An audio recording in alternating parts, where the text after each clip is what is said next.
Cette semaine, dans le balado, on voit des morts, on se cache des extraterrestres et on cogne à la porte de notre cabine. Oui, vous allez comprendre une fois l'émission enclenchée. Bienvenue à mon ciné balado en compagnie de Patrick Marleau et Jean-François Breton. Salut Jeff. Salut, l'été est complètement Shyamalan. Oui, tout à fait. Fait que la semaine prochaine, le 7 juin, une de sa fille, sort un film, Les Guetteurs, et lui-même, M. Night Shyamalan, le roi de la twist. Au début août, je pense, le 9 août. En tout cas, sort le film Trap, Piégé. On avait parlé de la bande-annonce il y a quelques semaines. Alors, pourquoi pas revoir toute la filmographie d'M. Night Shyamalan et un peu classer ça du meilleur au pire ou du pire au meilleur. On ira dans l'ordre suspenseful. Ben oui, vu que c'est une petite semaine en termes de sortie cinéma, alors on a pensé faire ce spécial Shyamalan, comme on fait des fois à l'occasion, on prend une thématique précise. Puis vu qu'il n'y avait pas une filmographie non plus, une filmographie exhaustive non plus. Il y a quand même 15 films. Hein? Ouais. On avait amené l'idée peut-être des films de Jerry Bruckheimer ou des trucs de même. Ouais, c'est ça. Oui, effectivement. C'est sur 45 films. Ouais, c'est ça. Puis tu sais, on s'est dit que si on faisait juste un top 5, ce serait probablement les mêmes. Fait que tant qu'à ça, on va faire une espèce de classement, là, justement, de comment... quoi voir, quoi éviter. Voilà. Tout à fait. Mais tu parles de films père-fille. On pourrait avoir un autre doublé cette année aussi, ce qui est quand même rare. Je serais curieux de voir les statistiques, mais il y a David Cronenberg et sa fille qui ont c'est vrai. avoir un film. Parce qu'on sait que lui a présenté un film à Cannes, de Shrouds. Donc, j'ai l'impression qu'il devrait sortir peut-être probablement cet automne habituellement. Donc, puis Caitlin qui avait sorti Humane il y a quelques semaines déjà. Voilà. Alors, faisons un petit tour d'actualité. On va quand même parler un peu de ce qu'il a fait jaser cette semaine, puis un film que moi j'ai eu la chance de voir au cinéma. Donc, dans les actus, c'était la fermeture, la clôture du Festival de Cannes. C'est vrai, oui. Alors, j'ai noté quand même juste rapidement les grands gagnants. Alors, Palme d'Or qui a été remise à Anora de Sean Baker, un scénariste, un réalisateur que je ne connais pas. Sean Baker, c'est The Florida Project, puis Red Rocket, si je me souviens bien. Ouais, très cool. Très sauce A24, tout ça. Oui. Je sais pas si son dernier film, Anora, était aussi avec A24. C'est avec Neon Pictures. OK, bon, ce qui est ça brosse le portrait, c'est l'équivalent. J'ai su, d'ailleurs, que Entracte Film avait les droits. Alors, dès cet automne, peut-être, on pourra voir le film. La date précise n'est pas annoncée. Okay. J'imagine que cet automne va sortir au Québec. Donc, l'histoire met en scène une stripteaseuse américaine mais d'origine russe qui tombe en amour avec le fils d'un oligarque russe. Donc, un amour improbable et tout ça. Sinon, Grand Prix remis à All We Imagine As Light de Payal Kapadia, donc un film qui vient de l'Inde, un film qui porte sur 3 femmes et leur situation sociale et tout ça. L'Inde est au menu avec les Shyamalan et tout. Oui, tout à fait. Sinon, Grand Prix du jury, Emilia Pérez de Jacques Audiard. Ah ouais, OK. Et d'ailleurs, aussi un fait un peu rarissime. Donc, c'est l'ensemble de la distribution féminine qui a gagné le prix d'interprétation Ah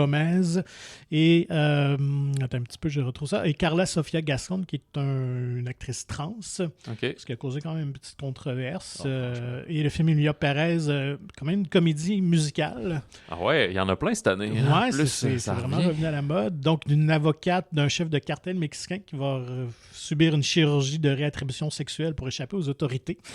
Alors pas le genre de sujet que je verrai en comédie musicale.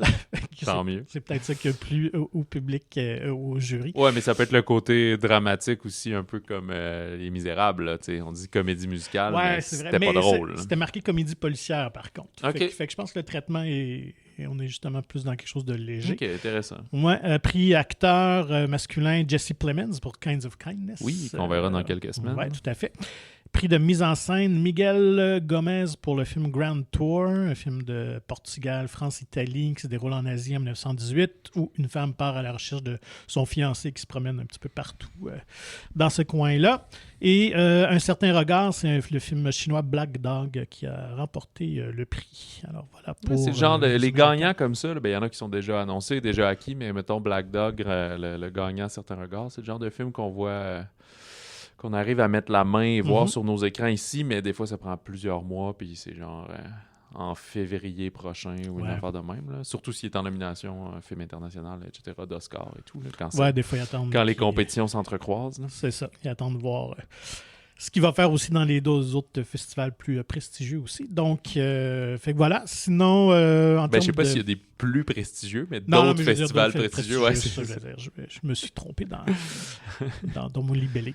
Sinon, nouveau annonce actualité cinématographique. Deux nouvelles qui ont retenu un peu mon attention cette semaine. On connaît enfin qui incarnera le prince Adam, alias He-Man, au cinéma. Vous avez parlé il y a quelques semaines Oui, ok. de mouture, d'une mise en chantier d'un nouveau film inspiré de l'univers de He-Man. Peux-tu me rappeler, y a-tu un réal ou une réal Oui, d'attache à ça? c'était lui qui avait fait Travis Knight.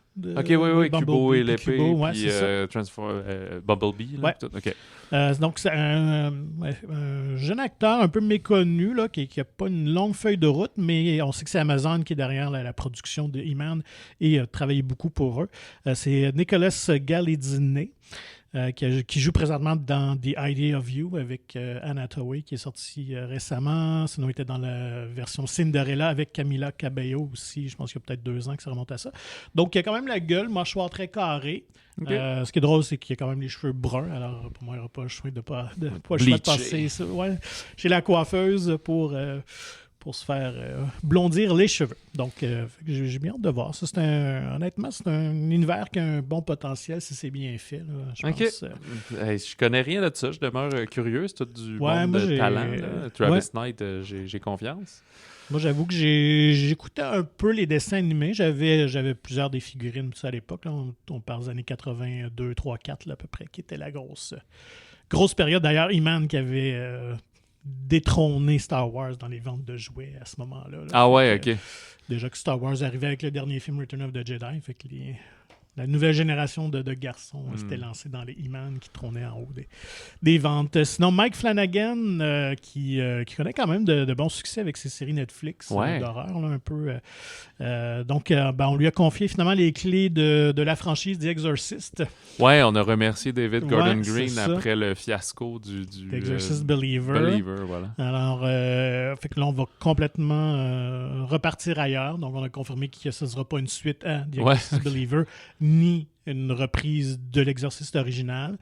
Un peu comme les Terminator. Là c'est la vraie suite. Oubliez l'autre suite, là, c'est la vraie suite. J'ai l'impression qu'on va partir sur quelque chose de nouveau qui se passe dans cet univers-là parce qu'ils ont payé pour les droits évidemment du film original. Là. Fait que ça va être à suivre, mais quand même, Mike Flanagan, je pense qu'il peut faire une job intéressante, mais en même temps, les studios disent toujours qu'on est séduit par sa vision, son pitch, puis ça va être super intéressant. Puis des fois, ça donne pas toujours le résultat escompté, là, mais... là, surtout que c'est une situation de... C'est pas juste on est séduit par son pitch, c'est plus comme... On a un problème, on a mis trop d'argent sur une franchise qui est allée dans le mur, fait que là, il faut passer à autre chose, fait que là, tu essaies de faire croire que c'est une super belle décision artistique, c'est comme, mais non, c'est un plan de contingence là, pour sauver ça. Là. Donc, on verra bien le résultat lorsque ça sortira, mais oui, ça peut faire un bon film quand même, c'est la manière de l'adresser, faites-vous pas croire que vous avez eu un coup de génie soudainement. Là, écoute, tout est votre plan B, là, déjà. À Hollywood, là, on s'entend. Donc, produit par Blumhouse, et d'ailleurs, c'est pas la première fois que Flanagan travaille avec la boîte de prod Blumhouse. Il avait tourné pour eux Oculus en 2013, Hush en 2016, que j'ai pas vu, puis Ouija Origin of Evil en 2016, qui était la suite de Ouija, qui était vraiment très bonne. Ah ouais, ok. Ouais, quand même. Ouais, c'est 2 petits films intéressants de films d'horreur que j'ai bien apprécié. J'ai pas vu aucun de ceux-là que tu as nommés. Fait que voilà pour le tour d'actu. Sinon, bande-annonce... quand même, moi, un film qui pique ma curiosité. Le Wolves de John Watts avec George Clooney puis Brad Pitt. Tout à fait, oui. Ça a ramené tout de suite ce sympathique duo qu'on a vu dans... Mais c'est juste dans les Ocean Eleven ou il y a d'autres films qui ont fait ensemble? Mais moi, je pense que c'est juste ces films-là. OK, c'est quand même 3 puis c'est des gros succès. Là.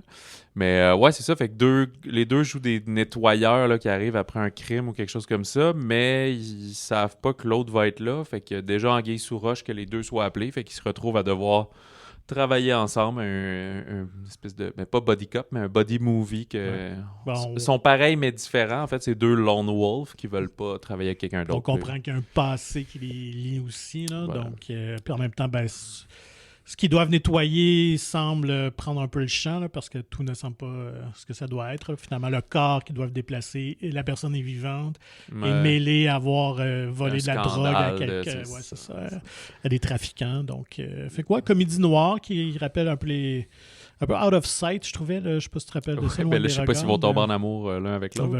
On sait pas. Mais je trouvais dans cette facture-là visuelle aussi, quand même assez léché. Mais John Watts, c'est Spider-Man, ça? Ouais, c'est la trilogie de Spider-Man chez Disney, effectivement. OK, fait qu'on va ailleurs complètement. Je pense qu'il y avait peut-être besoin d'un break de films de super-héros. Ouais, ben ça a l'air contraignant aussi de faire ces affaires-là. C'est comme 10 ans de ta vie là, à passer là-dessus. Ouais, c'est ça, puis tu décides pas du calendrier puis de rien, puis c'est comme, tu sais, peut-être que lui, il est comme, hey, j'en ferai un autre Spider-Man, puis c'est comme, non, on n'est pas rendu là, puis là, c'était pas Marvel, puis il sort plat. Fait que, qu'est-ce que je peux faire? C'est lui qui l'a écrit? Et oui, c'est qui a scénarisé. Fait que ouais, moi j'ai bien hâte de voir ça. Alors, date de sortie le 20 septembre. Sinon, on a eu aussi premier aperçu de Moana 2, qui sera le gros film de l'action de grâce américaine. Suite du film de 2016, qui avait remporté quand même un bon petit succès. Encore là, visuellement, ça a l'air assez spectaculaire. On retrouve notre jeune Polynésienne, je pense. Il me semble que oui, mais j'avoue que c'est dans mon angle mort. Ça fait partie des... Une espèce de... Là, depuis le podcast puis tout, je recommence à écouter les nouveaux Disney. OK. Fait que celui-là, tu l'avais loupé. Non, j'ai jamais vu ça. Ouais. Moi, j'avais vu avec ma fille. On était dans cet âge-là. Moi aussi, j'ai comme un petit entre-deux entre nos deux enfants. Mais fait que moi, Anna, je me souviens d'avoir vu au cinéma avec elle. On avait bien apprécié. D'ailleurs, elle a très hâte à cette suite-là. Donc, on comprend que le personnage de Moana va être encore appelé à aller sur les océans pour réunir des clans, en tout cas de ce qu'on comprend. Le message est assez cryptique. Puis j'avoue que le dernier est assez loin dans ma mémoire, fait que je me rappelais plus trop de l'histoire, mais... c'est quoi, 2016 le premier, t'as dit? Ouais, 2016. OK, quand même. Ouais. Ben, faut dire qu'à l'origine, Moana 2 était destiné pour être une série sur Disney+, qui ont rebâti en film. Je pense que le travail, le visuel était vraiment très, très beau. Fait que ça a comme convaincu les ouais, quelle drôle d'idée. Alors que c'est une de leurs dernières sorties fortes, genre, puis de dire, on met ça juste en série à plateforme, alors qu'il y a des centaines de millions qui dorment. Oui, ben, tout à fait. Mais on était dans l'époque déjà de la pandémie, tout ça, où on voulait nourrir les bêtes, les services de streaming. Puis là, je pense que Disney a besoin d'un succès. Ils ont peut-être dit, là, on a ça qui est en préparation, qui peut être un film qui est vraiment bien. C'est comme pour ça qu'il y a un Moana 2 puis un Moana en prise de vue réelle qui sont tous en production à peu près en même temps. Il va sortir comme 1 an plus tard, l'été prochain, c'est ça? Je pense que c'est l'été prochain. C'est ça. Fait qu'il y a 6 mois de différence. À moins qu'il le repousse pour 2026. Va-t-il en avoir des boîtes à lunch et des couettes de lit de Moana dans la prochaine année? Oui, tout à fait. Fait que voilà pour les bandes annonces. Sinon, un petit mot sur le film de la semaine. On vous l'avait dit que c'est vraiment quand même... c'est assez rare qu'on voit ça, qu'il n'y a pas de gros films américains. L'été, une semaine comme ça, même pas une comédie ou quelque chose comme ça. Ben, en fait, là, il y a une comédie française, un petit truc en plus, qui connaît vraiment un gros succès en France, là, de Artus et avec Clovis Cornillac. Cornillac, c'est ça qu'on dit? Corvillac? Je me sais plus. Clovis. Puis, il y a ça qui prend l'affiche. Et il y a aussi Bonnard, Pierre et Marthe de je sais même pas de qui. Martin Provost, que j'ai vu. Ah oui, il a fait une couple de biopics, là, genre Violette, puis une sage-femme, ça, puis c'est pas son premier fait d'armes, là, c'est genre son 7-8e c'est ça. film. Mais en même temps, c'est ça, il tourne pas souvent parce que ses premiers films remontent au début des années 2000, mais de ce que j'ai vu rapidement... faisant quelques recherches, je pense que c'est Séraphine qui date de 2008, là, ou 7-8, qui semble être son gros film. Là. Donc, oui, fait que j'ai vu ça. J'étais quand même intrigué. Un film sur le peintre Pierre Bonnard que je ne connais pas. Là. Je ne suis pas un amateur ni connaisseur d'art visuel. Tu collectionnes pas les tableaux? Non, les Picasso puis les Bonnard. Donc, fait que j'étais quand même curieux de connaître un peu plus ce personnage-là qui a quand même une vie assez intéressante, je dois avouer. Fait que j'ai vraiment embarqué dans le film. C'est Vincent Macaigne. Oui, puis Cécile de France qui joue Marthe Bonnard, donc qui était sa compagne, muse aussi, parce que dans le fond, un tiers à peu près de ses œuvres, c'est elle qu'on retrouve. Ce qui est intéressant, c'est qu'il ne peignait jamais son visage clair, là, il était toujours en flou, toujours un peu de dos. Fait que c'est un peu sa signature. Mais oui, une vie quand même assez olé-olé pour l'époque. Une espèce de de vieux garçon qui va rencontrer Marthe Bonnard, j'imagine dans la fin de vingtaine, quelque chose comme ça. Va devenir rapidement s'amuse, vont tomber en amour, rester ensemble, mais à une époque un peu plus lointaine dans leur couple, vont vivre dans un ménage à 3 avec une jeune étudiante aussi en art, et Marthe peignait aussi. OK. Donc, mais ce ménage à 3-là va un peu mal virer. Fait que c'est ça, fait qu'on suit vraiment quand même le personnage sur une bonne partie de sa vie. Puis je veux dire, le vieillissement aussi, là, au niveau du maquillage et tout ça, l'esthétisme visuel est assez bien réussi. Là, c'est toujours un peu tricky de faire vieillir les comédiens, mais je trouve qu'ils ont bien réussi. Puis au-delà de ça, le scénario est intéressant, l'histoire est bien amenée. Esthétiquement, c'est un très beau film aussi, tant dans les cadrages, la mise en scène, ça garde toujours notre intérêt. La musique aussi est très très belle. Fait que, tu sais, un film assez classique somme toute, mais quand même juste assez différent pour garder notre intérêt, là, parce que on n'est pas dans... Comment dire? Il y a quand même un certain dynamisme dans le montage et dans la progression du récit, ce qui fait qu'on reste toujours accroché. Puis, fait que voilà, fait que si vous aimez ce genre de film-là, je pense que c'est vraiment bien réussi. Je pense pas qu'il y avait rien remporté, mais il a été présenté à Cannes l'an dernier, si ma mémoire est bonne. Ouais. C'était une sélection de 2023. Ouais.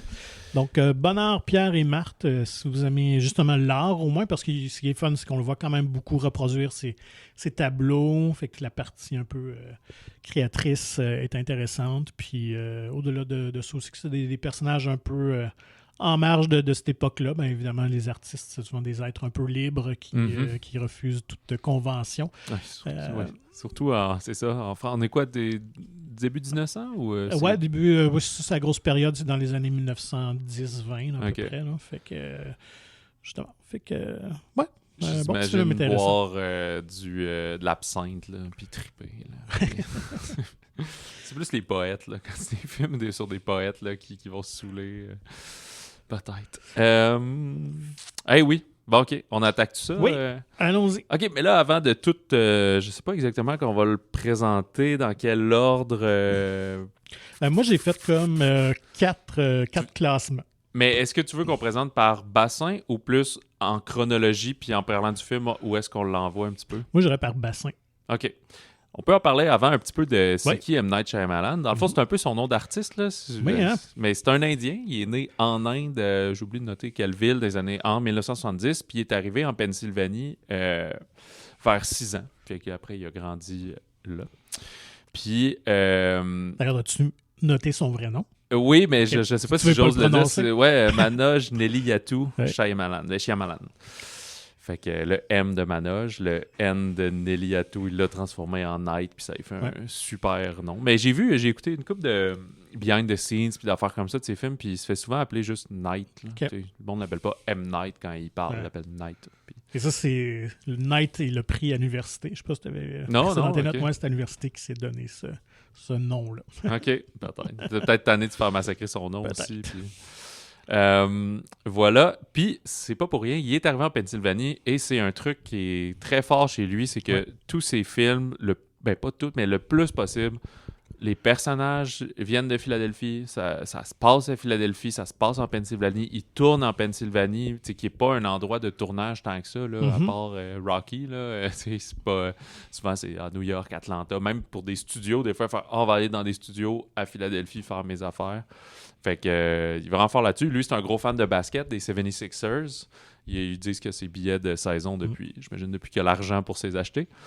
Puis, fait que ça arrive souvent. Là, j'ai réécouté le Sixième Sens, là, on y viendra. Puis, ils ont des casquettes des 76ers à m'amener. Puis, ou des fois, c'est qu'ils sortent du basket. Puis, c'est du.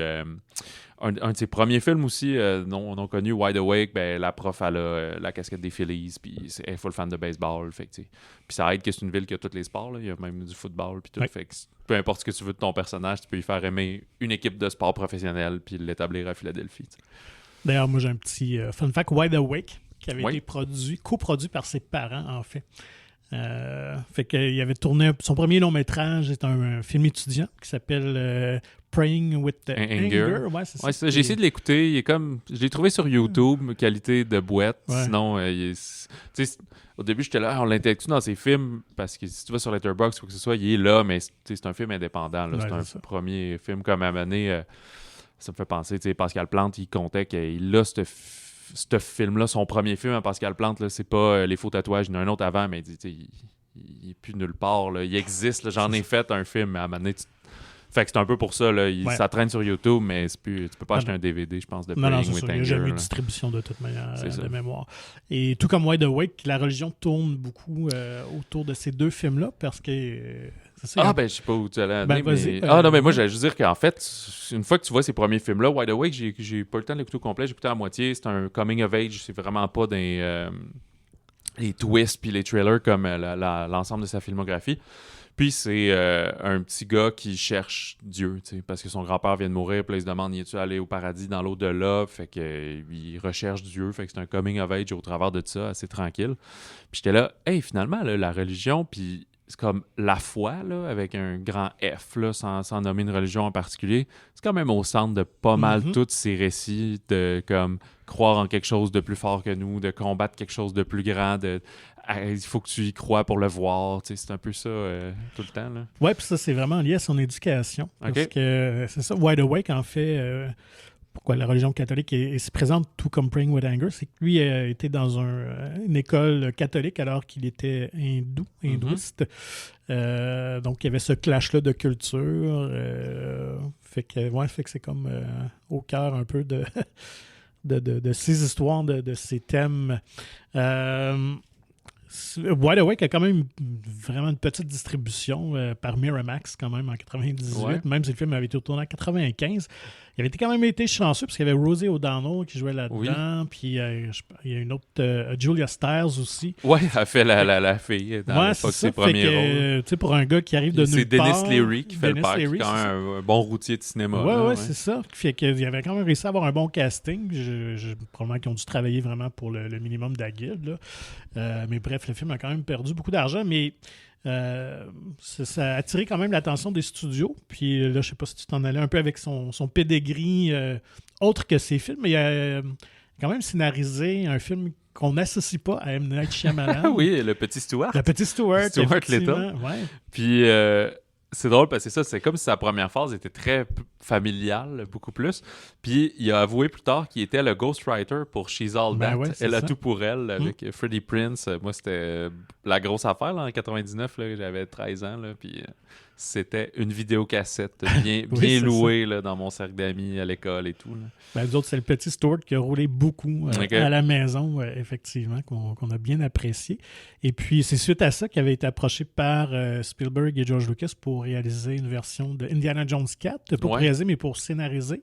On sait qu'ils ont travaillé, Lucasfilm, avec beaucoup de scénaristes, dont entre autres Frank Darabont de Shawshank Redemption, tout ça. Mais il n'a pas réussi à livrer une version satisfaisante pour tous. Puis son héros, son idole, c'est Steven Spielberg. Puis il dit, je pense il disait qu'à ce moment-là de sa carrière, c'était peut-être juste comme trop intimidant de travailler sur ce genre de projet-là qui était quand même assez loin de lui aussi. Là. Fait qu'il n'y avait pas une facilité nécessairement à écrire pour une histoire d'Indiana Jones, mais quand même, ça a dû être une période assez trépidante quand tu tripes sur ces Ouais, puis personnages-là, puis de les côtoyer quand même un peu. c'est ça. Puis j'ai lu qu'il avait été attaché au premier Harry Potter pendant un temps. Ouais, aussi. Puis ça marchait pas avec le tournage d'un autre de ses films. Je me souviens plus des dates. C'est Unbreakable, en fait, je pense. OK. qu'il, Puis là, qu'il plus tournait. tard, il a dit ben, je serais quand même ouvert à en réaliser un autre. Puis bon, ça, c'est pas Ouais. concrétisé et tout. Mais on y reviendra. Mais les fois qu'il a touché à des propriétés intellectuelles, ça s'est pas bien passé. là. Non, c'est ça. Dès qu'il tourne dans le grand studio, Fait que c'est pas je toujours pense pas concluant. qu'Indiana Jones 4, écrit par lui très jeune, aurait été bien, bien meilleur. Puis, ouais. Ben, j'allais dire, c'est qu'en gros aussi, c'est ça, c'est qu'il est reconnu pour être le maître de la twist, que tous ses films ont une twist. Puis ça, je pense que il est pas très à l'aise avec ça. Là. C'est comme c'est malgré lui, si on veut. C'est juste parce que c'est comme 3 premiers films thrillers qui ont vraiment été populaires. Il y avait ça. Fait que là, après, on cherche toujours la twist. Puis là, la twist, c'est qu'il n'y a pas de twist. Puis là, déjà, on écoute la bande-annonce de Trap, justement, là, qui sort à la fin de l'été. Puis on est comme, OK, mais je pense qu'il y a la twist. Ah, ben là, il le montre. Fait que c'est quoi la twist? C'est comme... Puis comme, arrêtez de les chercher. Fait que je pense... à un moment donné, il disait qu'il avait voulu adapter Life of Pi. Ouais, c'est ça. Parce que ça l'a beaucoup touché, c'est l'histoire d'un Indien et tout. Puis il a dit, puis je pense que j'ai jamais vu le film Moi que non finalement plus, Ang Lee a fait, ni lu le livre, mais qu'il y a une certaine twist. Puis il dit, ça va comme brûler si moi je le fais parce que tout de suite les gens vont se demander c'est quoi la. Fait que c'est comme, je peux pas le faire, je vais mal le faire un peu. Oui, tout à fait. Alors, oui. Ben, j'allais dire, c'est que peut-être on précisera à chacun des films, mais tu sais, il a été nommé pour des Oscars. Puis il a gagné des Razzies. Fait qu'il est... Mais c'est pas... Il y a plein de comédiens comme ça, là, comme on disait, Halle Berry, elle a un Oscar puis elle a un Razzie. Fait que c'est ça. Il est capable du meilleur comme du pire. Voilà. Et surtout en 15 films, ben, tu es capable de le démontrer. Hein. Et tout comme Hitchcock, le maître du suspense, ben, Shyamalan a toujours aussi un petit caméo, des fois même quelques répliques dans ses films. Puis ben, son premier film, c'était lui qui jouait dedans, là, Praying with Anger. Puis il y en a que, c'est ça, il joue trop dedans parce qu'il y a déjà eu une nomination de meilleur acteur, pire acteur comme Razzies pour Lady in the Water. Il y a comme vraiment un plus gros rôle dans celui-là, là, c'est ça. Fait qu'il est mieux en juste petit caméo, une petite scène. Une petite ligne. Donc, au total, moi, j'ai quelques stats. Alors, c'était 14 films pour des recettes globales. Ouais, à partir du 6e sens, dans le fond. C'est ça, de 3 milliards de dollars, quand même. Ouais. Et j'ai classé les 3 premiers. Alors, Sixth Sense, c'est le premier avec des recettes de 673 millions. Signs en deuxième, 408 millions. Puis, quand même, pas Avatar de Last Airbender, mais The Last Airbender. Ouais. On va expliquer tantôt pourquoi qu'Avatar n'est pas dans le titre. 319 millions. Alors, quand même. Ouais, c'est ça. Mais on y reviendra. Il a coûté beaucoup trop cher pour être un succès. Puis, puis plus tard, à m'amener. En tout cas, c'est ça qui est fascinant, c'est qu'il est parti avec des films moyens, des petits budgets. Il s'est mis à recevoir des plus gros budgets. Là, il est tombé dans des grosses sorties, puis c'est solide flop, Last Airbender, After Earth. Fait qu'après ça, il a comme tout perdu, puis il recommençait avec Blumhouse, avec des petits 5 puis des 8 millions, puis là, à faire des 100 puis des 120 millions, fait que des vrais gros succès de retour sur l'investissement. Puis là, il est tranquillement, je sais pas encore c'est quoi le budget de Trap, il est pas annoncé, mais je pense qu'il est retourné plus dans des 40-50, là, ce qui est comme très raisonnable. Par exemple, Knock at the Cabin, là, son plus récent, moi ce que j'ai lu, c'est que c'était 20 millions de budget. Là, c'est vraiment pas beaucoup aux États-Unis pour ce genre de film. Là. Non, il faut dire que depuis 2015, depuis The Visit, c'est lui qui finance lui-même ses films. Ah, c'est ça. Fait que c'était une des raisons, parce que personne voulait le financer. Ben, The Visit, il était avec Jason Blum, par exemple. Eux, ils ont eu le droit de distribution. Ben, en fait, ils ont acheté les droits de film une fois que le film était tourné. Ah ouais, OK. C'est lui qui a mis l'argent de sa poche, qui était 5 millions. Ouais.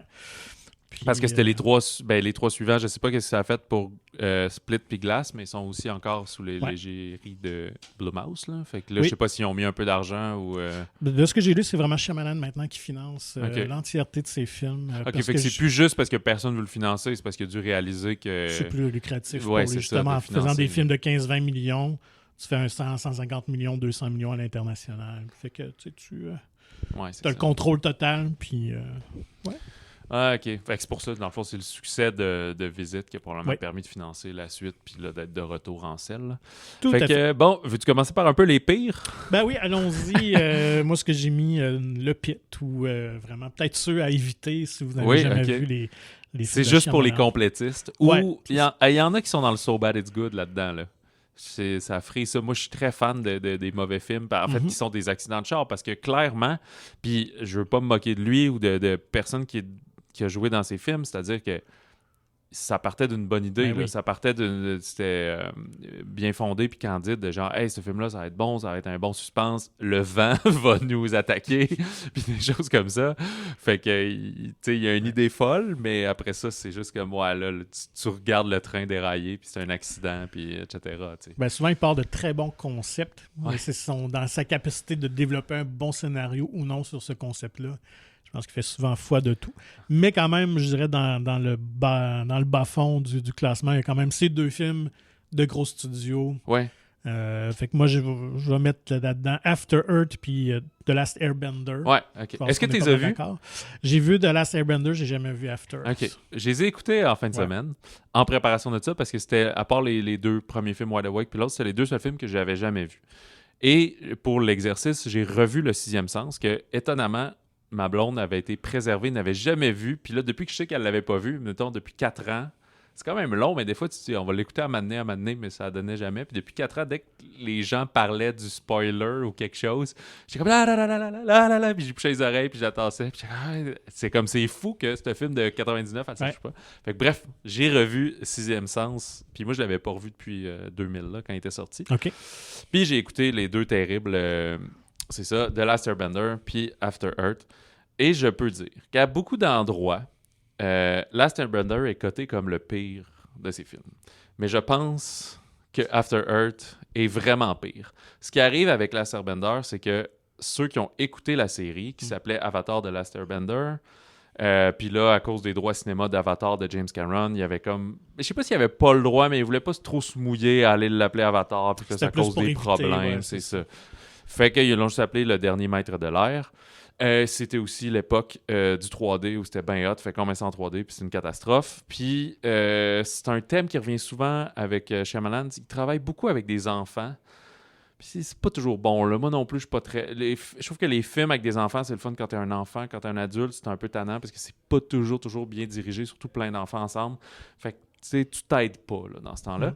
Mais c'est que les fans de la série, qui est, à ce qu'on dit, j'en ai discuté avec des collègues ici aussi qui l'ont écouté, c'est que c'est très comique. C'est quand même léger dans ce fantastique-là de contrôler les éléments puis tout.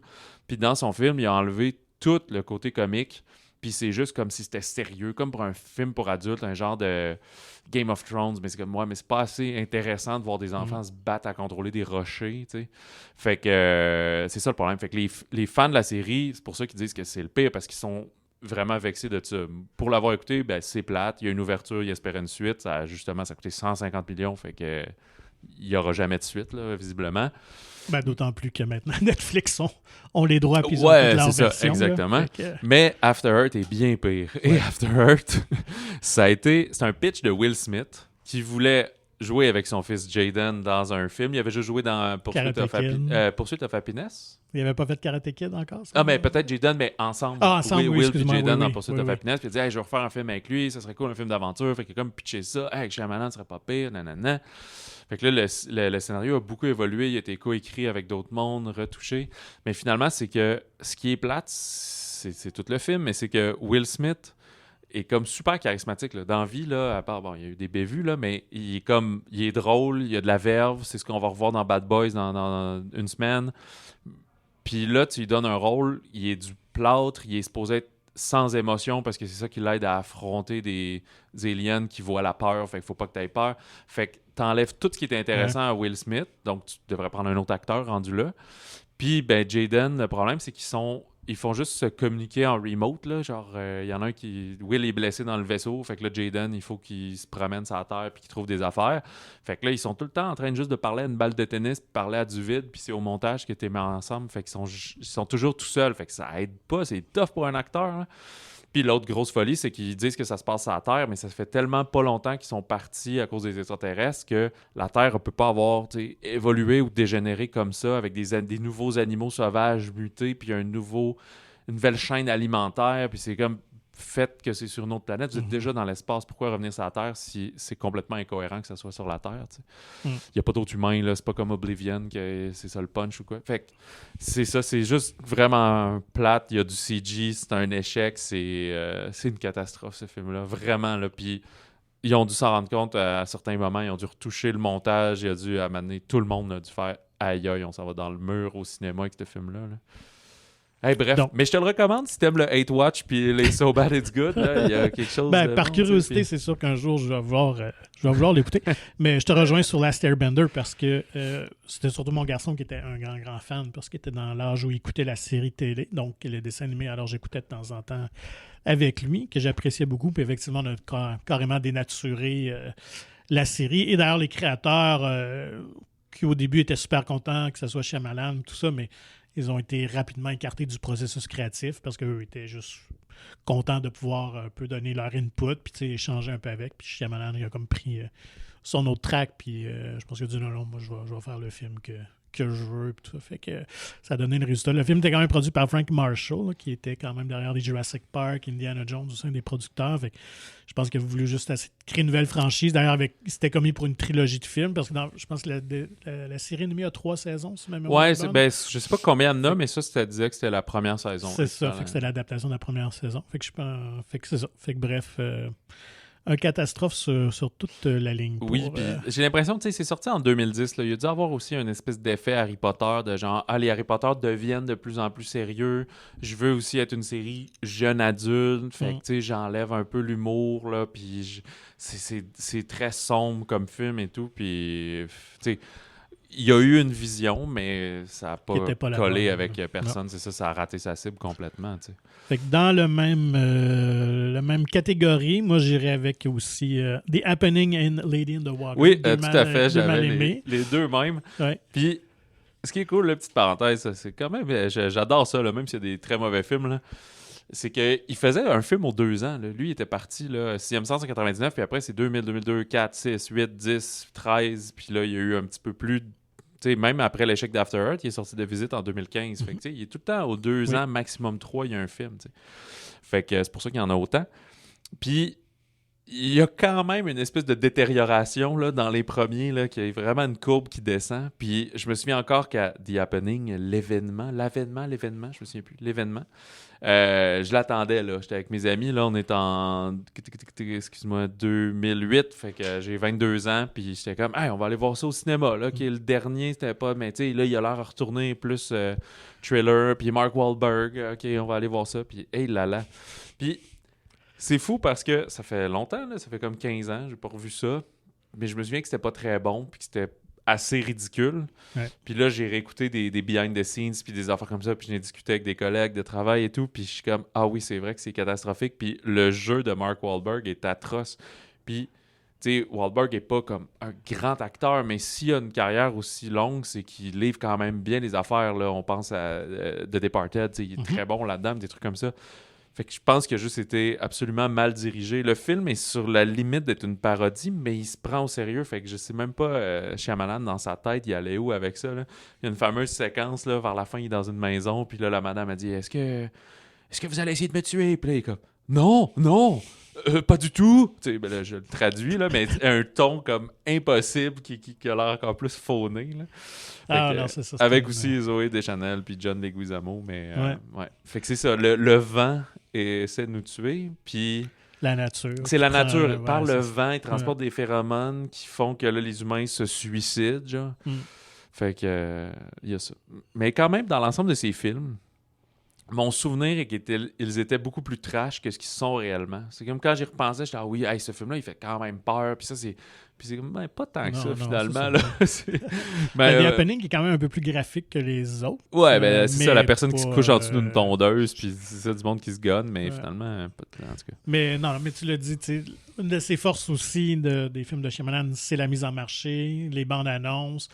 Il réussit vraiment à captiver notre attention. Fait que The Happening, c'était la même chose. On espérait que c'était son retour en force après de Lady in the Water. Puis finalement, un poster avec juste des autos abandonnées sur le bord de la route. Là. C'était pas Mark Wahlberg en chess musclé. Là. Fait que t'es comme, OK, vraiment un suspense. Là, t'sais. Donc, fait que vraiment, désastre. Et Lady in the Water aussi, qui est juste une espèce de... C'est comme une histoire confuse. Un conte fable, pour adultes. Ouais, c'est ça, mais c'est confus, c'est inintéressant. Les personnages sont pas intéressants. Fait on dirait je sais pas, c'est comme une fausse bonne idée. J'ai l'impression que on va mettre une sirène dans une piscine, dans un complexe immobilier. Avec des créatures, puis finalement tout le monde a un but au travers de ça. Mais tu vois, lui, ça serait un que je serais curieux de revoir. Parce que à l'époque où c'est sorti, je l'aimais beaucoup chez Shyamalan, puis j'étais comme non, je pense que c'est bon, je pense qu'il y a du bon là-dedans, puis oui, mais je pense que j'aimais bien Paul Giamatti aussi et tout, puis aujourd'hui que je suis peut-être plus détaché émotionnellement, je me demande si est-ce qu'on a été trop sévère avec le film, est-ce qu'il y a quand même du bon dans ce film-là, même si le produit final est est un peu magané, ou si ça aurait juste dû jamais exister puis c'était pas une bonne idée. Moi, je pense que c'est plus le deuxième. Le deuxième, ça se peut très bien parce que je peux pas croire Écoute, qu'en justement 15 ans, je serais le seul qui pense à le revoir puis trouver du bon là-dedans. Là, tu sais. Mais d'ailleurs, dans les Razzies qu'il a gagné, il a gagné le pire réal et pire acteur de soutien pour Lady in the Water et pire scénariste et pire réal pour Last Airbender. Bon, mais Happening, il y a eu des nominations, After Earth, des nominations et tout. Même en...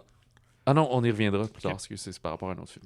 ben moi, pour Lady in the Water, j'allais ajouter que c'est le premier film qui n'avait pas fait avec Disney depuis The Sixth Sense. OK. Et ça, c'est dû que... Ouais, mais c'était le Disney Buena Vista. Ouais, c'était ouais, pas le c'était Disney d'aujourd'hui. Ben, en fait, c'était la bannière adulte de Disney. C'est ça, là, ouais. qui est, parce que, en fait, les gens de Disney comprenaient rien au scénario. Fait qu'ils ils Ah lui ont ouais, dit, allez. ouais, vraiment, ils disent, oh, écoute, on est prêt à le financer, mais on comprend rien à ton film. Puis Shyamalan a pris ça comme une insulte. Fait qu'il a dit, ben, je vais aller ailleurs. Puis fait que je me rappelle plus c'était avec qui. C'était-tu à Warner? Je pense que c'était Warner, je pense, c'est ça. Puis il a rien fait d'autre avec Warner Non, jusqu'à c'est ça. Trap qui va sortir Ouais, dans 2 mois, 3 mois. Alors, avec des fois, c'est peut-être pas mauvais non plus de prendre des notes des exécutifs. Ouais, c'est ça. On moque souvent Hollywood, les gens connaissent rien au film, mais des fois, Mais t'as déjà des red flags en lisant le scénario. Là. Mais c'est ce qui arrive souvent, c'est quand tu te retrouves à être comme scénariste, réal, producteur. T'as pas de recul. Exactement, t'es trop dans ton affaire. Je pense qu'il y a, c'est lui qui a même des films qui fait même la direction photo en plus, ou je sais pas quoi, puis t'es comme, ouais, c'est trop là, puis ça prend quelqu'un d'autre qui va te dire comme, ouais, bonne idée, mais garde ça pour un autre film. Surtout là, quand ouais. t'as 3-4 gros succès comme il y a eu avant ce film-là. Alors, tu sais, des fois, l'ego embarque. Là. C'est juste Ça humain, se je peut. pense aussi, en quelque part. Là, tu sais, fait que- Et c'est exact. Mais cela dit, je trouve que c'est quelqu'un qui a l'air hautement sympathique. Il a l'air très passionné. Sur un plateau, il a l'air vraiment le fun. Mais je pense, puis comme un peu dans The Happening, c'est le scénario complet, c'est pas tant sa force, mais surtout les dialogues, c'est pas sa force tant que ça. Il y a vraiment des phrases complètement stupides, des fois, ben, comme pas stupides, mais non Creuses de naturelles. sens, Là. ouais. C'est ça, très écrites, puis des affaires comme ça qui fait que... que je sais personne pas. parle comme ça dans la vraie vie. Ouais, des puis fois, là, je pense que tu arrives au montage, puis même si quelqu'un d'autre fait le montage, c'est comme non, on regarde tout parce que tout est important du scénario que j'ai écrit, des histoires que, tu sais, fait que c'est pas tout le monde qui est très fort pour être un one-man army, là, comme ça. Fait que moi, j'arriverais à une autre portion du classement, que ça, c'est films moyens, là, potables. Ok, qui t'as dit que s'écoutent, tu l'as mais- en 4 parties, le classement? Ouais. En 4? Ok. Fait que moi, j'ai comme moyen, puis ça, j'ai les bons, puis j'ai les très bons. Ok, parfait, je comprends. Moi, je l'avais juste mis en 3, fait Ok. que je te suis au travers de ça. Dans la catégorie moyen, moi, Ouais. je mettrais, je pense, dans le bas de cette catégorie-là, peut-être Glass, Ouais, qui était son troisième film, sa clôture de sa trilogie. Avec trilogie Unbreakable et surprise, Split. là, dans le fond, c'est parce ça. que les deux autres, on en reparlera un peu plus haut, mais Unbreakable, qui était son deuxième Ouais. gros film en 2000, puis hors de tout doute, 2016 sort un film Split avec James McAvoy qui a plein de personnalités, dont une qui est un psychopathe et tout. Puis à la fin, spoiler, c'est dans le même univers, donc c'est comme un méchant alors qu'il crée des super-héros.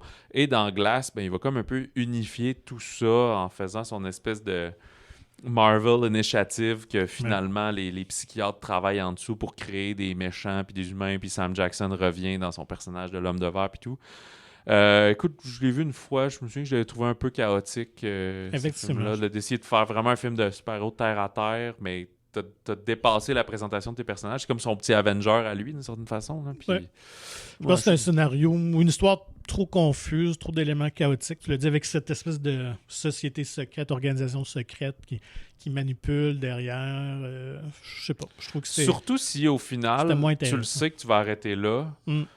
Je ferais pas cette ouverture-là. Tant que Ouais. ça, j'aurais fini pour dire ah non, c'était juste 3 personnes très uniques. Peut-être qu'il y en a d'autres, mais pas comme Non, moi C'est aussi, ça. j'aimais ça, cette idée-là, que c'est plus random, dans le fond. Tu as acquis Ouais. ça, puis est-ce qu'il y en a d'autres ou pas, on ne sait pas. Puis, fait que je trouve que c'était une conclusion un peu maladroite à son univers, malheureusement. C'est parce que c'est la force de Unbreakable, puis on passera moins de temps tantôt qu'on en parlera, c'est que David Dunn, le personnage de Bruce Willis, il sait pas qu'il a un super pouvoir, entre guillemets, tu sais, qui est presque Oublié, en fait. invincible. Ouais, c'est ça. C'est qu'en fait, c'est son gars qui le challenge. Puis c'est comme, ben, t'as jamais été malade, hein, puis t'as telle affaire, puis t'es super fort, puis t'as ça, puis blablabla. Puis c'est comme, crime, finalement, je suis peut-être un peu un surhomme, tu sais.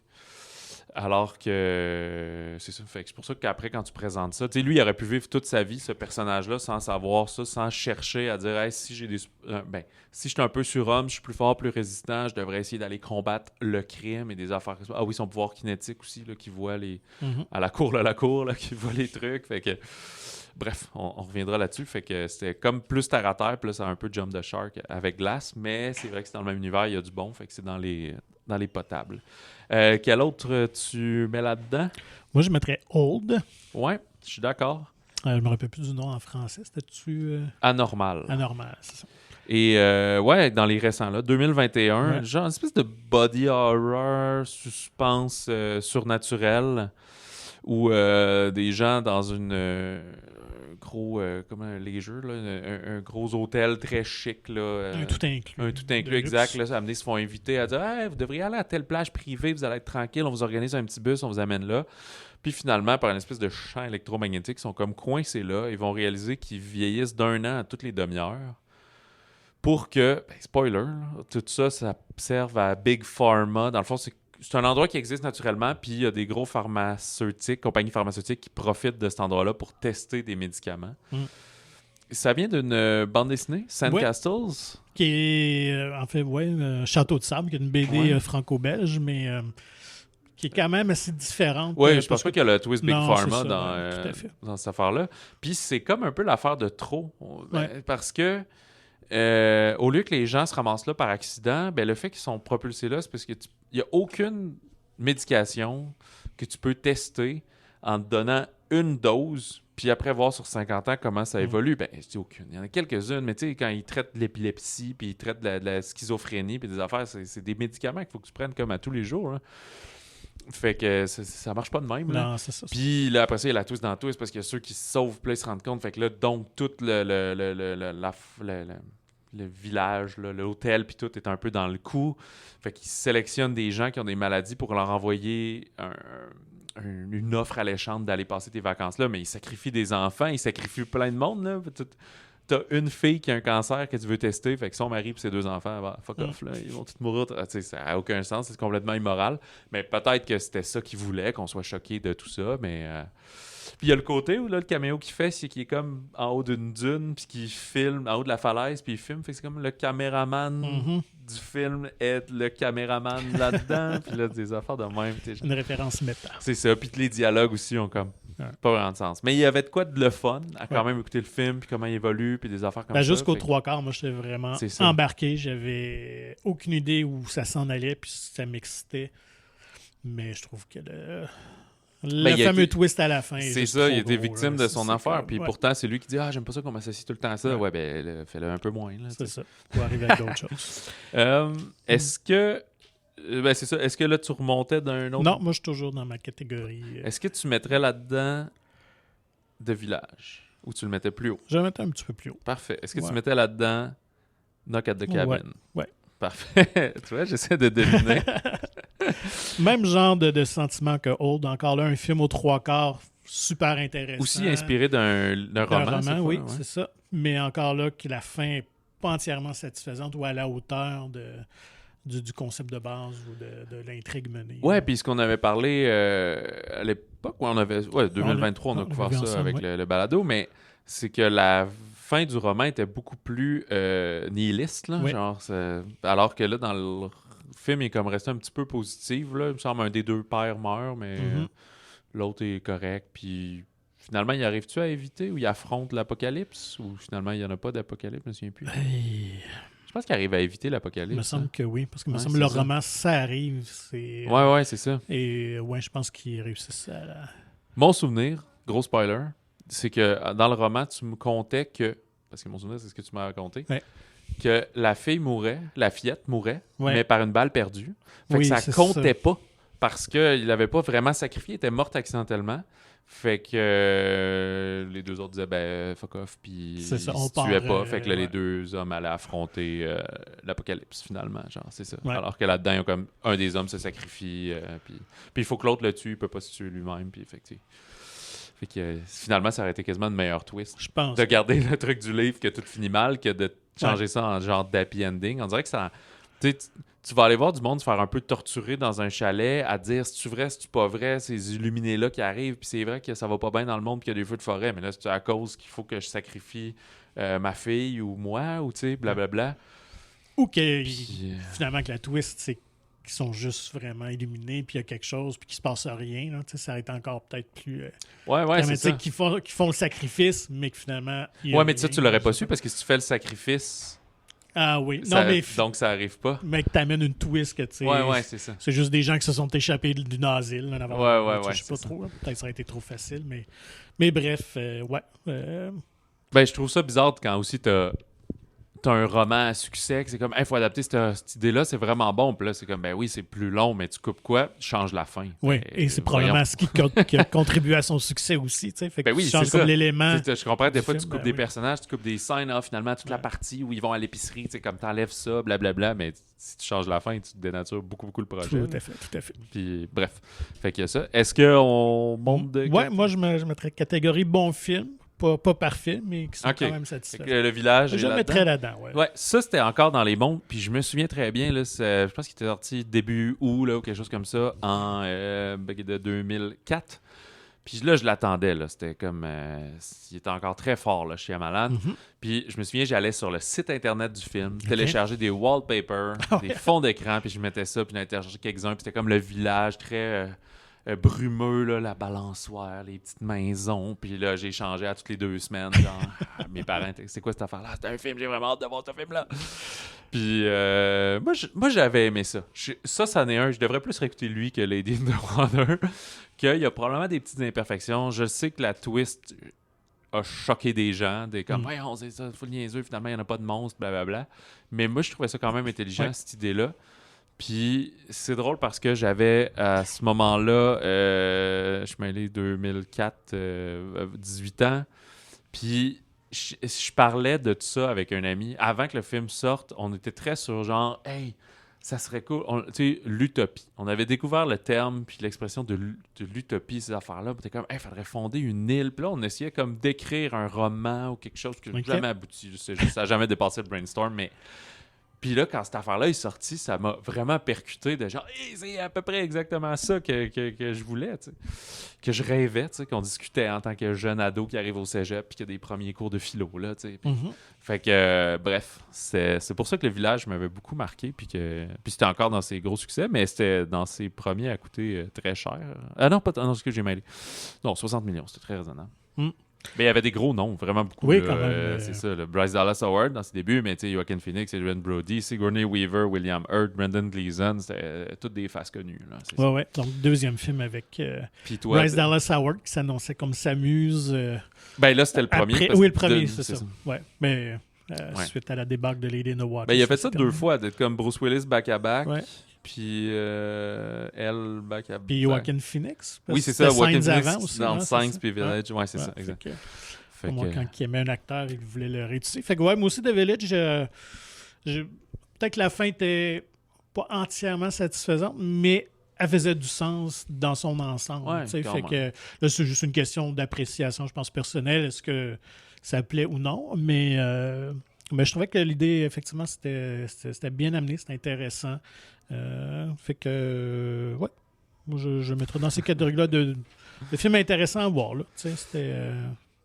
Parfait. Est-ce que tu mettrais De Visite Oui. dans ceux-là? Ouais, Tout à fait, parfait. Ouais. Fait que ça, c'est beau, c'est sa relance. Alors après tout le fiasco de Lasser Bender, After Earth, tu sais, puis probablement qu'After Earth était déjà en production, fait que quand Lasser Bender s'est planté, le monde avait dit « Mais au moins, nous, notre film, il va être meilleur! » Puis là, ça a donné un autre fiasco. Fait que là, après, puis personne ne voulait le financer, rien. Ouais. Fait que comme on a expliqué, c'est là qu'il est reparti en se finançant pour après 5 millions en found footage.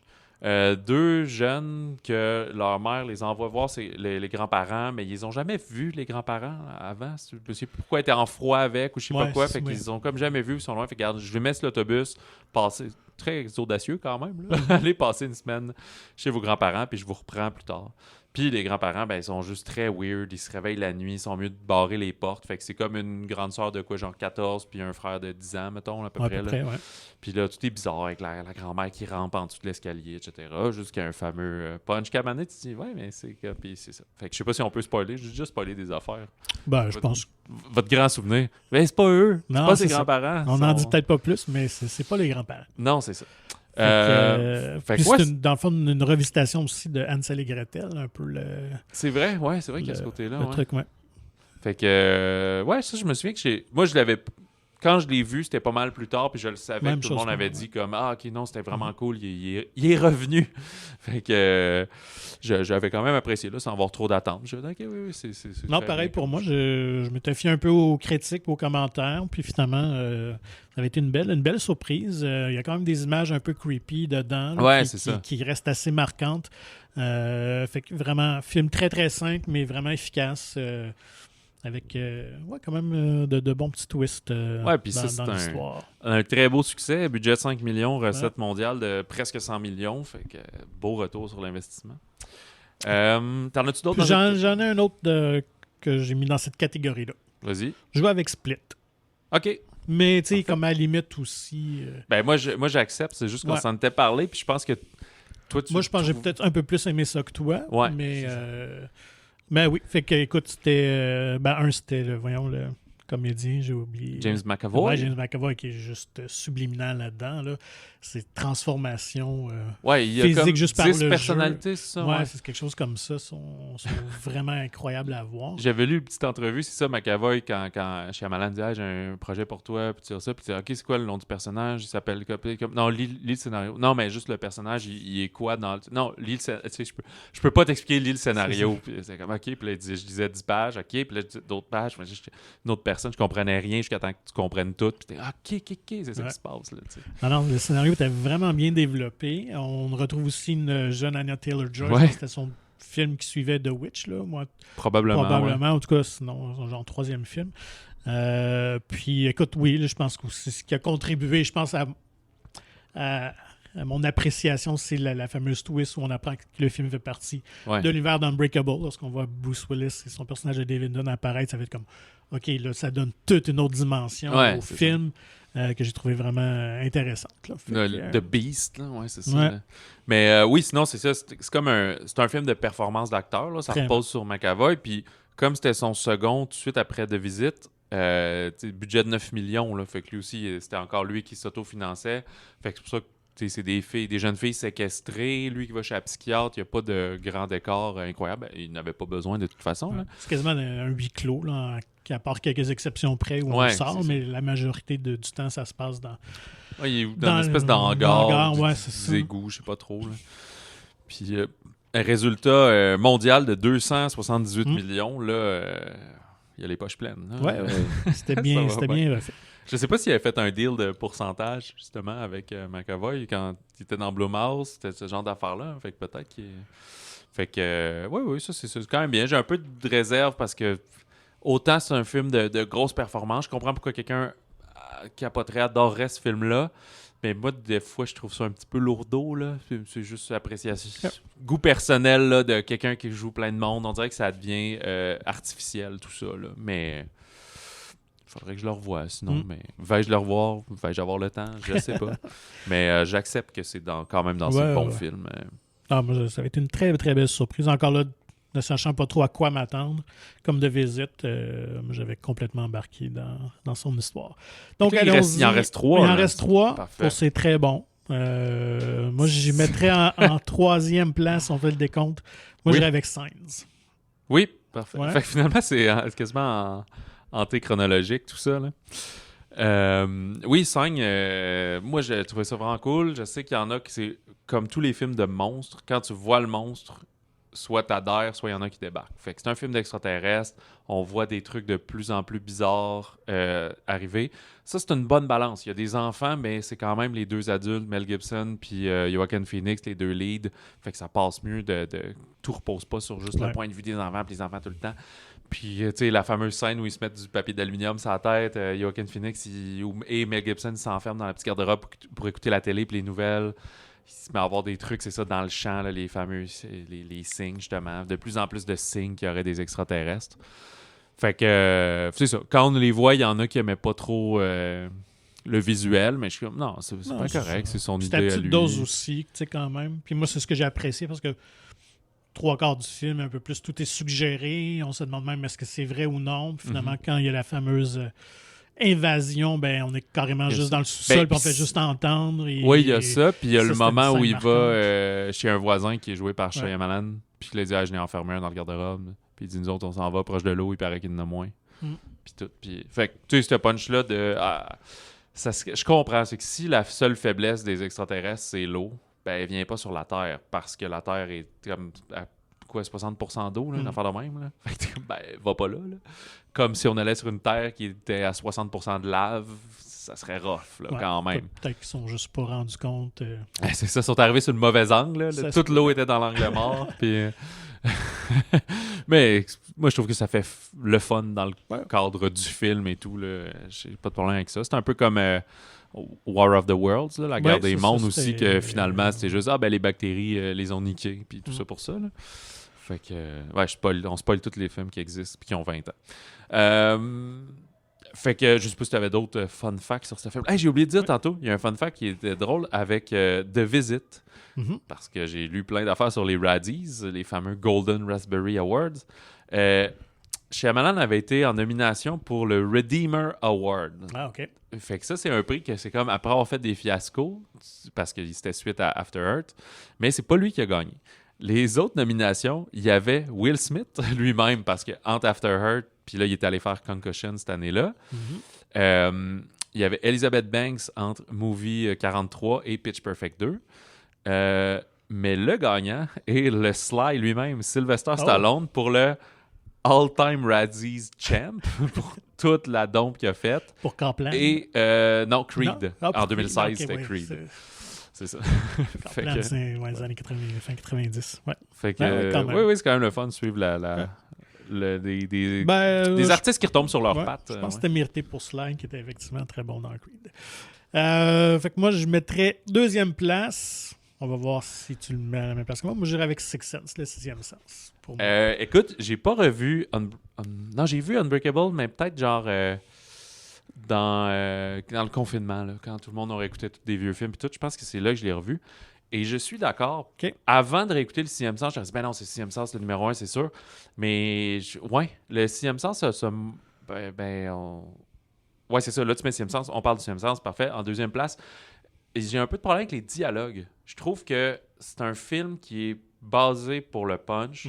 Très bon punch. Si tu portes pas attention, l'histoire est assez entraînante pour que tu cherches pas à essayer de découvrir un punch. À cette heure que quelqu'un aurait jamais vu ce film-là, puis il sait que Shyamalan fait plein de twists, puis tout, ça se peut que tu la devines. Puis une fois que tu l'as deviné, il y a quand même beaucoup d'affaires qui font pas tout à fait de sens, puis des phrases que tu dis pas dans la vraie vie, puis qui servent juste à t'enligner à gauche puis à droite, tu sais. Puis, ou sinon, c'est qu'il manque un peu d'une petite explication de... on va le dire, là, ça fait 25 ans, là, mais Willis, qui est comme finalement qui est mort puis qui est un fantôme, ben genre, il faudrait qu'il soit pas conscient qu'il est un fantôme, c'est-à-dire que... Parce qu'il apparaît à des endroits, tu sais. Fait que c'est comme juste cette mythologie-là qui était juste pas tout à fait expliquée, ou c'est moi qui l'ai pas saisi, fait que...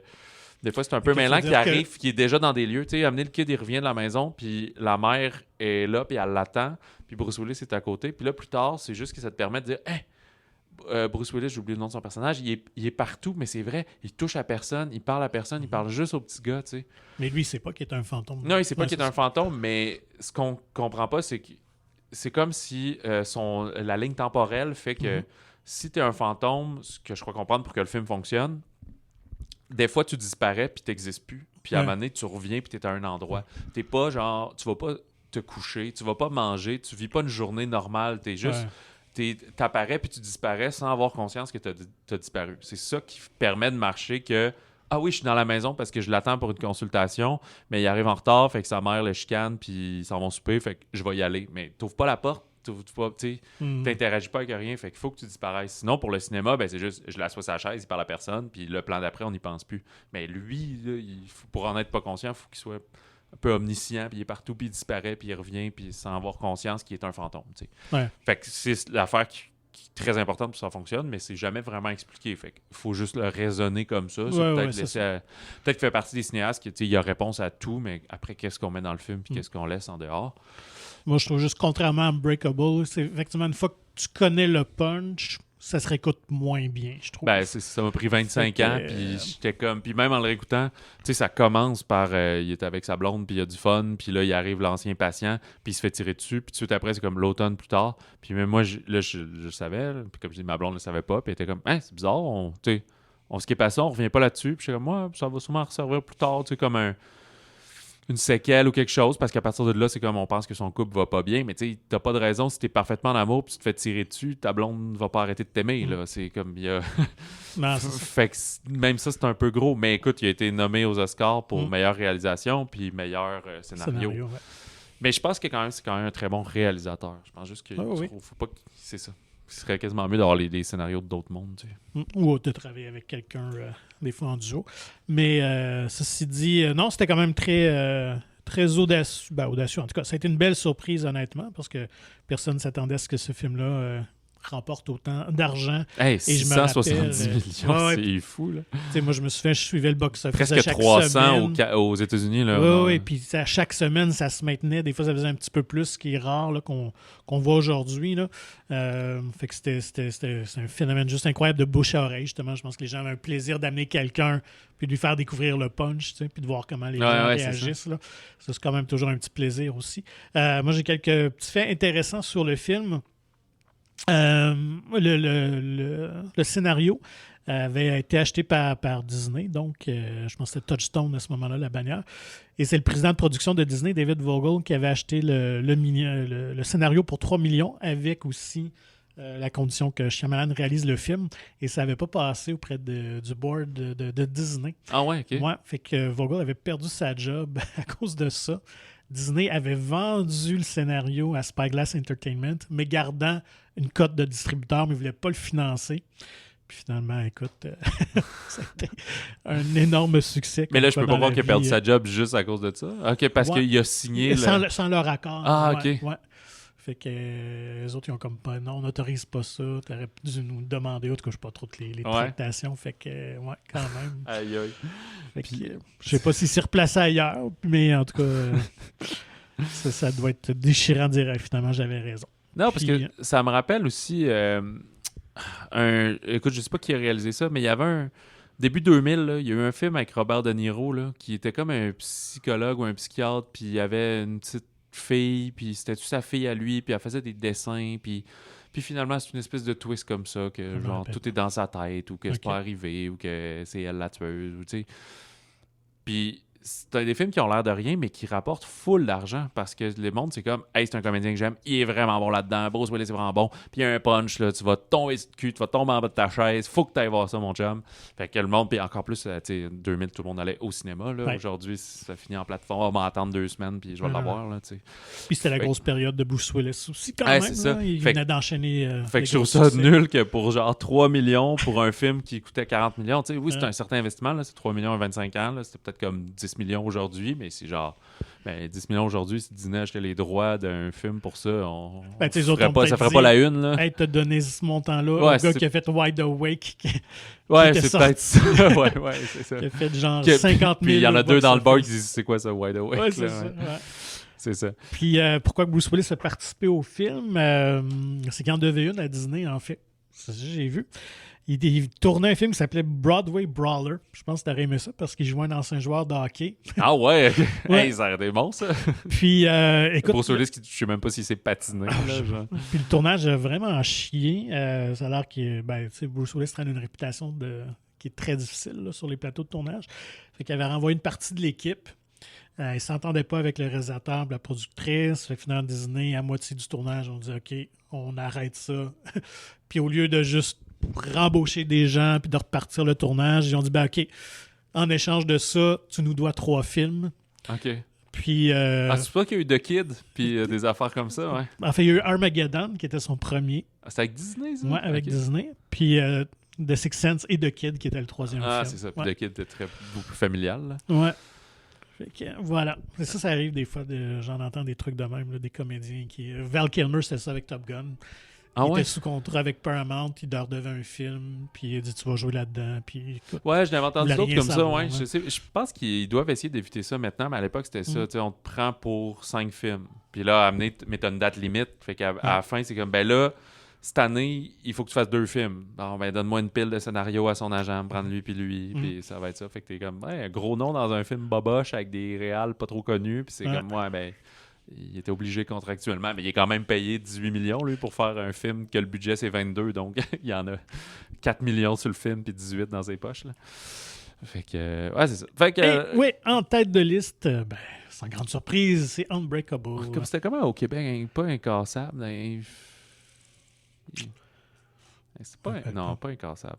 Mais ça ressemble à ça. En tout cas, criez-le dans votre auto. Le fameux suspense, c'est ça, l'agent de sécurité qui finalement réalise qu'il est jamais malade, qui est fort, qui peut soulever des barres d'haltère plus des canisses de peinture. Fait que il va toucher les gens, découvrir, puis à un moment donné, se rendre compte qu'il y a quelqu'un qui a séquestré. Mais sa seule faiblesse, c'est l'eau. Fait que là, il dit, ben là, je suis pas invincible. Mais non, Superman, c'est la kryptonite et tout.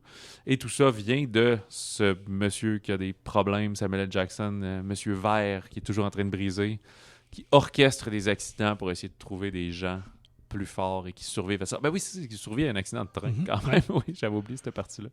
Ça, c'est quand même plus notable que juste pas être malade. Jamais avoir une journée de maladie. Parce que j'ai pas eu de journée de maladie, ben.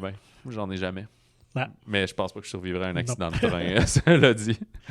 C'est juste que je vais travailler même si je fais un peu de fièvre. C'est peut-être juste ça l'affaire, finalement.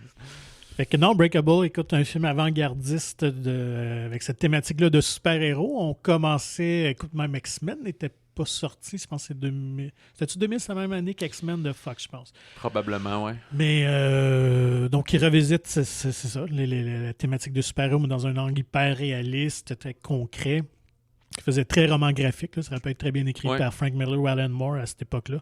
Fait que, évidemment, moi, étant fan de ce créneau-là, de genre-là, c'est sûr que j'avais trippé, sachant qu'on se dirigeait vers ça, finalement, avec l'histoire. Encore un très bon punch aussi avec le personnage de Samuel Jackson, là, qui, un peu au début, il joue un peu comme... pas mentor, mais qui le guide un peu. Là, une espèce d'aide. Le spécialiste des comic books. Spécialiste, c'est ça. Puis finalement, on réalise que non, c'est lui le Joker au personnage de David Dunn, finalement, là, son archi-ennemi. Pourtant, il y avait voyons, cette... j'ai juste clou en tête, là, mais comment... Indice? Cet indice-là, avec le nom du personnage David Dunn, parce que dans les BD de Marvel, tous les personnages ont le même lettre de prénom et de nom de famille, Bruce Banner. C'est quand même drôle. Fait que moi, Unbreakable, c'est un film que j'ai pas vu tant que ça, honnêtement. Tu sais, je vois peut-être une fois par 10 ans, honnêtement. Je l'avais réécouté probablement après Split quand j'avais vu ça, puis une fois avec Glass, mais à chaque fois, j'ai un plaisir à le réécouter. Je trouve que c'est bien amené, c'est bien joué aussi. Fait que, Ben, c'est un bon... comment ils appellent ça, mais les films de super-héros qui découvrent ses pouvoirs. Là. Ouais, un récit initiatique, peut-être. Ben, un peu, là, mais en tout cas... Origin Story. Origin Story, c'est ça, voilà, tu sais, de comme... tranquillement, il découvre, là, quand il est agent de sécurité, puis là, il voit quelqu'un qui fait des affaires louches. Il me semble qu'il est joué par Shyamalan, justement. Qui a un paquet louche, puis des affaires de même. Puis, qui, en y repensant, ça doit se passer à Philadelphie, ça doit être genre une game de football des Eagles ou une affaire de même, là, c'est sûr. Ouais, c'est ça. Fait que, très cool film. Mais c'est plus... Je pense que c'est un film qui est plus bro. Je sais pas si des filles aimeraient autant ce film-là. On dirait que c'est un film de gars, quand même, dans sa façon. Là. Puis je pense que lui-même l'a accusé un peu. Là, de dire... Ben, en fait, pas contre Unbreakable nécessairement, mais il disait, au début de ma carrière, il y a eu ses enfants assez jeunes, mais tu sais, il y avait des jeunes enfants, puis plus les enfants vieillit, plus il a voulu faire des films un peu plus familiaux, puis Airbender en est un bon exemple, mais tu sais, même de visite ou des choses comme ça, que c'est comme, on intègre plus les enfants, tout ça, même Sang et tout, tandis que ses premiers, c'était, même s'il y a un garçon aussi, là, son personnage, mais c'était plus Un film de... J'ai genre, je sais pas quel âge il y avait, là, 28, 30 ans, 25 ans, puis comme... ben oui, à peu près... Ouais, il y a 55 ans, fait qu'il faudrait faire le calcul, il est en 70. Bon, fait qu'il avait 30 ans. Fait que c'est des films pour lui qui trouvait le fun, puis blablabla, là, surtout comme on sait. C'est pas parce que le film est sorti en 2000 qu'il l'a écrit en 2000, là. Tu écrit ça 6-7 ans avant, je sais pas. Non, ans. en fait, il l'a écrit tout de suite après The Sixth Sense.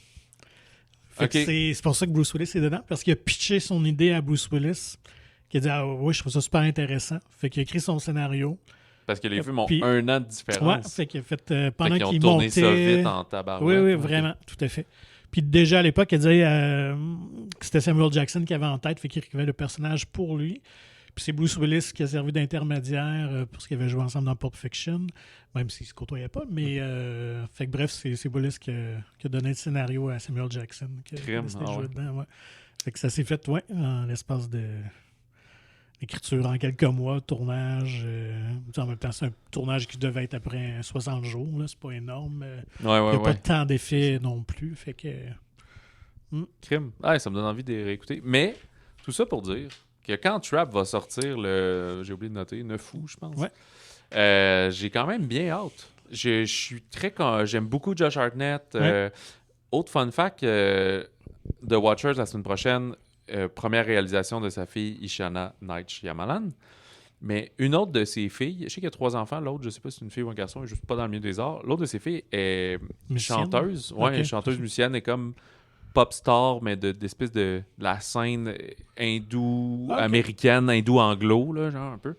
Puis elle a sorti un premier album il y a genre 1 an. Là. Ils sont assez jeunes quand même, ces filles, là, dans vingtaine. Là. Puis elle joue dans Trap. La fameuse artiste.